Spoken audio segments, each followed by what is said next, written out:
Омск, Майқапшағай, 995 шақырым, Тоборан.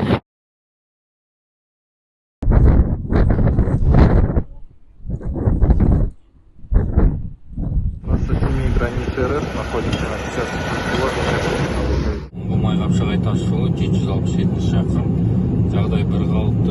Алматы Өскемен тас жолы 82 қосымша бағыт 245 шақырым шекарасынан Ресей мемлекетіне апара жатқан автокөлік тас жолының шетіне түсіп батып қалған. Оны дорожниктармен шығарып жатырмыз.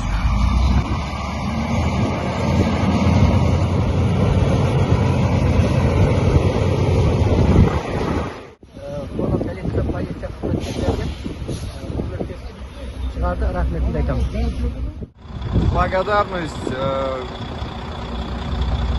сотрудникам полиции за то, что они нам помогли, сопроводили подняться, спуск, подъем и так далее. Высказываем огромное спасибо.